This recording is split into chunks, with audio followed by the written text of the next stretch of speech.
പിണറായി വിജയൻ സർക്കാരുകളുടെ കാലത്ത് ഏറ്റവും അഴിമതികൾ നടത്തിയിട്ടുള്ള CPM നേതാക്കളിൽ പ്രമുഖനാണ് VN വാസവൻ. വാസവനെതിരെ കോടിക്കണക്കിന് രൂപയുടെ അഴിമതി ആരോപണങ്ങളാണ് പാർട്ടി വൃത്തങ്ങളിൽ നിന്ന് പോലും ഉയരുന്നത്. ആദ്യത്തെ സർക്കാരിൻ്റെ കാലത്ത് പാർട്ടി സെക്രട്ടറി എന്ന നിലയിലും പാർട്ടി ജില്ലാ സെക്രട്ടറി എന്ന നിലയിലും രണ്ടാം സർക്കാരിൻ്റെ കാലത്ത് മന്ത്രി എന്ന നിലയിലുമാണ് വാസവൻ ഈ അഴിമതികളും കൊള്ളകളും പിൻവാതിൽ നിയമനങ്ങളുമെല്ലാം നടത്തിയത്. യഥാർത്ഥത്തിൽ വാസവന്റെ നേതൃത്വത്തിൽ നടത്തിയ കൊടിയ കൊള്ളയാണ് 2026 നിയമസഭാ തെരഞ്ഞെടുപ്പിൽ കോട്ടയം ജില്ലയിൽ CPM-നും ഇടതുമുന്നണിക്കും കനത്ത തിരിച്ചടിയുണ്ടാക്കിയതും എല്ലാ സീറ്റുകളിലും ഇടതുമുന്നണി പരാജയപ്പെടുന്ന സാഹചര്യമൊരുക്കിയതും. വാസവൻ ഏറ്റുമാനൂർ നിയോജക മണ്ഡലത്തിൽ പരാജയപ്പെട്ടതിന് പിന്നിലെ കാരണവും മറ്റൊന്നല്ല. വാസവനെ പരാജയപ്പെടുത്തുക എന്നുള്ളത് CPM-ന്റെ സത്യസന്ധരായിട്ടുള്ള സഖാക്കളുടെ ഏറ്റവും വലിയ ആവശ്യമായിരുന്നു. അതുകൊണ്ട് തന്നെയാണ് പാർട്ടി കോട്ടകളായ കുമരകത്തും തിരുവാർപ്പിലും ഐമനത്തും വരെ വാസവൻ എന്ന സ്ഥാനാർത്ഥി ഈ നിയമസഭാ തെരഞ്ഞെടുപ്പിൽ പിന്നോട്ട് പോയത്. 20,000-ഓളം വോട്ടുകൾക്കാണ് ഇപ്പോൾ ഏറ്റുമാനൂർ MLA ആയിട്ടുള്ള DCC അധ്യക്ഷനായിട്ടുള്ള നാട്ടകം സുരേഷിനോട് VN വാസവൻ ഏറ്റുമാനൂർ എന്ന നിയോജക മണ്ഡലത്തിൽ പരാജയപ്പെട്ടത്. 2011 മണ്ഡല പുനർനിർണയത്തിന് ശേഷം CPM ഈ മണ്ഡലത്തിൽ നേരിടുന്ന ആദ്യ പരാജയം കൂടിയാണ് വാസവന്റെ സ്ഥാനാർത്ഥിത്വത്തിലൂടെ ഈ തെരഞ്ഞെടുപ്പിൽ ഇവിടെ ഏറ്റുമാനൂരിൽ സംഭവിച്ചത്. ഏതൊക്കെയാണെങ്കിലും വാസവനെതിരെയുള്ള വിമർശനങ്ങൾ അവസാനിപ്പിക്കുവാൻ സഖാക്കൾ പോലും തയ്യാറായിട്ടില്ല എന്നാണ് ഇപ്പോൾ പുറത്തുവരുന്ന ഏറ്റവും പുതിയ റിപ്പോർട്ടുകൾ സൂചിപ്പിക്കുന്നത്. ഈ കഴിഞ്ഞ ദിവസങ്ങളിൽ CPM കോട്ടയം ജില്ലാ കമ്മിറ്റി യോഗം ചേരുകയുണ്ടായി. പാർട്ടി ദേശീയ സെക്രട്ടറിയും സംസ്ഥാന സെക്രട്ടറിയും പറയുന്നത് പോലെ ഏതു സഖാവിനും ആർജവത്തോടെ എന്തും വിളിച്ചു പറയാവുന്ന, അവരുടെ വിമർശനങ്ങൾ നേതൃത്വത്തിനെതിരെയാണെങ്കിൽ പോലും സധൈര്യം ഉന്നയിക്കാവുന്ന ഒരു വേദിയായി കണ്ടുകൊണ്ട് തന്നെയായിരുന്നു ഈ യോഗത്തിൽ പ്രസംഗിച്ച നേതാക്കൾ എല്ലാവരും വാസവനെതിരെ ആഞ്ഞടിച്ചത്. ആരും തന്നെ VN വാസവന്റെ പേരെടുത്ത് പറഞ്ഞില്ല എങ്കിൽ കൂടിയും അദ്ദേഹത്തിൻ്റെ സാന്നിധ്യത്തിൽ കൃത്യമായ മുന അദ്ദേഹത്തിലേക്ക് നീളുന്ന രീതിയിലായിരുന്നു ഈ പ്രസംഗങ്ങൾ ഒക്കെയും നടന്നത്. 13 പേരും ഒരേ ലൈനിൽ തന്നെ പ്രസംഗിക്കുകയും 14-ാമത്തെ ആൾ പ്രസംഗിക്കാൻ എണീക്കുന്നതിന് മുമ്പ് വാസവൻ തന്നെ ഇടപെട്ട് ഈ ചർച്ചകൾ അവസാനിപ്പിക്കുകയും ചെയ്തുകൊണ്ട് യോഗം പിരിച്ചുവിടുകയായിരുന്നു.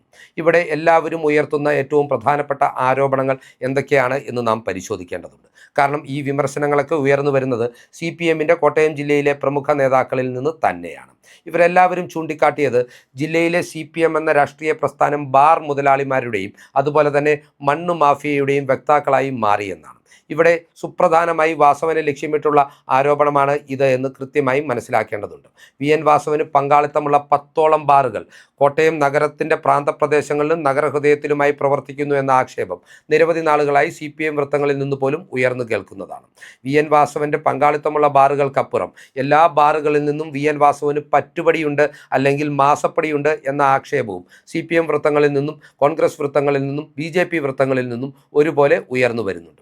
അതുപോലെ തന്നെ വാസവന്റെ മുൻ ഡ്രൈവറുടെ നേതൃത്വത്തിലാണ് കോട്ടയം ജില്ലയിലെ മണ്ണു മാഫിയയുടെ പ്രവർത്തനങ്ങൾ കഴിഞ്ഞ 10 വർഷക്കാലവും നടന്നത് എന്ന ആക്ഷേപങ്ങളും സജീവമാണ്. വാസവന്റെ മുൻ ഡ്രൈവറായിരുന്ന ഈ മണ്ണു മാഫിയക്കാരൻ ഇപ്പോൾ കോടിക്കണക്കിന് രൂപ വില വരുന്ന ആഡംബര വാഹനത്തിലൂടെയാണ് കോട്ടയത്തൂടെ ചീറിപ്പായുന്നത്. ഇത് കാണുന്ന സഖാക്കൾക്കുണ്ടാകുന്ന ഏറ്റവും ന്യായമായ വികാരമാണ് അവർ ഈ തെരഞ്ഞെടുപ്പിലെ വോട്ടിങ്ങിലൂടെ CPM-നെതിരായി പ്രകടിപ്പിച്ചത് എന്ന വിലയിരുത്തലിലേക്ക് ഈ യോഗം എത്തിച്ചേർന്നു. അതായത് സാധാരണ പ്രവർത്തകർക്ക് ഒട്ടും സമീപസ്ഥരല്ലാതെ മണ്ണു മാഫിയയുടെയും ബാർ ലോബിയുടെയും വക്താക്കളായി മാറിയ നേതാക്കളാണ് ജില്ലയിലെ CPM-ന്റെ ശാപമെന്ന് നേതാക്കൾ തന്നെ ആത്മവിമർശന രൂപേണ ആഞ്ഞടിക്കുമ്പോൾ ആ യോഗത്തിൽ നിർനിമേഷനായി ഇതെല്ലാം കേട്ടുകൊണ്ടിരിക്കുവാൻ VN വാസവനും തയ്യാറായിട്ടില്ല എന്നതാണ് ഏറ്റവും വലിയ പ്രത്യേകത. 13 പേർ ഒരേ ലൈനിൽ വിമർശനം ഉന്നയിച്ചതിന് തൊട്ടുപിന്നാലെ വാസവൻ ധാർഷ്ട്യത്തോടുകൂടി എഴുന്നേറ്റ് നിന്നുകൊണ്ട് ഈ യോഗം അവസാനിപ്പിക്കുവാനുള്ള തീരുമാനം ഏകപക്ഷീയമായി പ്രഖ്യാപിക്കുകയായിരുന്നു. ഇവിടെ വ്യക്തമാകുന്നത് CPM സംസ്ഥാന നേതൃത്വത്തിൻ്റെ ഇരട്ടത്താപ്പ് തന്നെയാണ്. ഒരു രീതിയിലും തെറ്റുതിരുത്തലിന് തയ്യാറാകുവാനോ ആത്മവിമർശനം നടത്തുവാനോ നേതൃത്വത്തിൽ പിടിമുറുക്കിയിട്ടുള്ളവ തയ്യാറല്ല. വാസവൻ ദയനീയ പരാജയത്തിലേക്ക് പാർട്ടിയെ നയിച്ചതിന് ശേഷവും ജില്ലയിലെ പാർട്ടിയുടെ നിയന്ത്രണം തൻ്റെ കൈകളിൽ നിലനിർത്തുവാൻ ആത്മാർത്ഥമായി ആഗ്രഹിക്കുന്നു. തൻ്റെ കോടിക്കണക്കിന് രൂപയുടെ നിക്ഷേപം സംരക്ഷിക്കുവാനായി വാസവൻ പാർട്ടിയെ ഉപയോഗിക്കുന്നു എന്നീ ആരോപണങ്ങൾക്ക് ശക്തി പകരുന്നതാണ് ജില്ലാ കമ്മിറ്റി യോഗം നിർത്തിവെക്കുവാനുള്ള വാസവൻ്റെ തീരുമാനത്തിൽ നിന്ന് വ്യക്തമാകുന്നത്. അതുപോലെ തന്നെ വളരെ വികാരാധീതനായിക്കൊണ്ട് ഏറ്റുമാനൂർ നിയോജക മണ്ഡലത്തിൻ്റെ ചുമതലയുണ്ടായിരുന്ന തെരഞ്ഞെടുപ്പ് കാലത്തെ ചുമതലയുണ്ടായിരുന്ന നേതാവും ഈ യോഗത്തിൽ പ്രതികരിച്ചു എന്നാണ് അറിയുവാൻ കഴിയുന്നത്. ഈ പരാജയത്തിൻ്റെ പാപഭാരമെല്ലാം തൻ്റെ തലയിൽ കെട്ടിവെക്കുവാൻ പാർട്ടി നേതൃത്വം ശ്രമിക്കുന്നു എന്ന ആക്ഷേപമാണ് ഈ യോഗത്തിൽ അദ്ദേഹം ഉന്നയിച്ചത്. താൻ ഈ അപകടങ്ങളെക്കുറിച്ചെല്ലാം, അതായത് വാസവൻ്റെ നേതൃത്വത്തിൽ നടക്കുന്ന വിധ്വംസക പ്രവർത്തനങ്ങളെക്കുറിച്ച് ജനങ്ങൾ കൃത്യമായി ബോധവാന്മാരാണ് എന്നുള്ള അപകടത്തെക്കുറിച്ച് നേതൃത്വത്തിന് നേരത്തെ തന്നെ സൂചന നൽകിയിരുന്നതാണ്.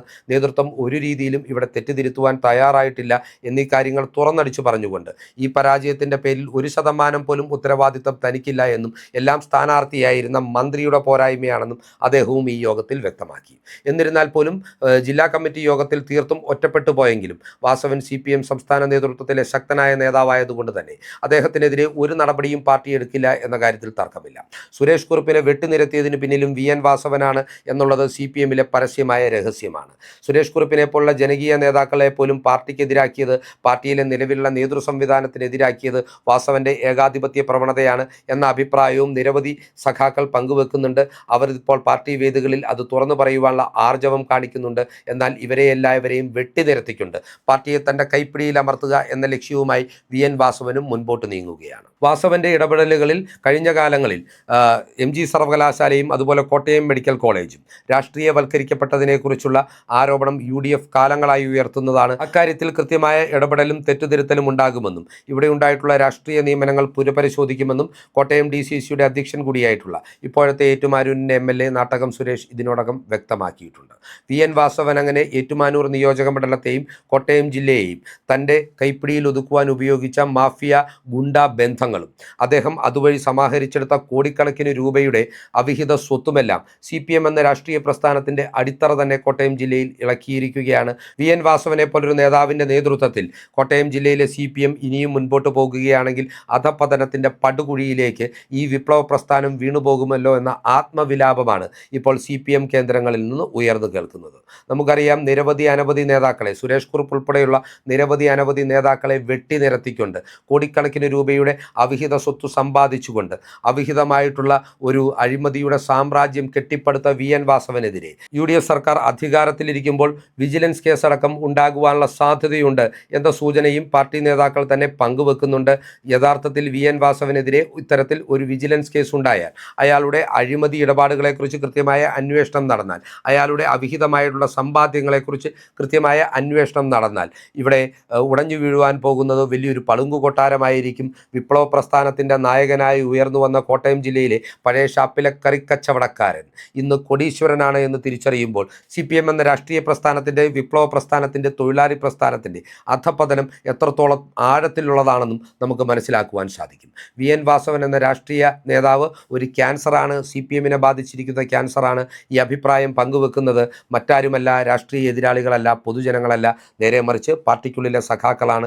ആർജവത്തോടുകൂടി പാർട്ടി നിലനിന്ന് കാണണമെന്ന ആഗ്രഹത്തോടുകൂടി CPM ജില്ലാ കമ്മിറ്റി യോഗത്തിലടക്കം വാസവനെതിരെ ആഞ്ഞടിച്ച നേതാക്കൾ നാളുകളിൽ വെട്ടിനിരത്തപ്പെടുവാനുള്ള സാധ്യതകൾ മാത്രമേ നിലനിൽക്കുന്നുള്ളൂ എന്നതാണ് രാഷ്ട്രീയ യാഥാർത്ഥ്യം. അത്രമാത്രം ഏകാധിപത്യ സമീപനത്തോടുകൂടി പാർട്ടിയെ കൈപ്പിടിയിൽ നിലനിർത്തുവാനുള്ള വ്യഗ്രതയുമായിട്ടാണ് എല്ലാ ജില്ലകളിലെയും സംസ്ഥാന തലത്തിലെയും CPM നേതാക്കൾ, ഈ തെറ്റുവരുത്തിയവർ, പാർട്ടിയെ പരാജയത്തിൻ്റെ പടുകുഴിയിലേക്ക് നയിച്ചവർ ഇപ്പോഴും മുന്നോട്ട് പോകുന്നത്. പിണറായി വിജയൻ മുതൽ താഴെത്തട്ടിലുള്ള നേതാക്കൾ വരെ ഈ ഒരു പ്രവണത തന്നെയാണ് പ്രകടിപ്പിക്കുന്നത്.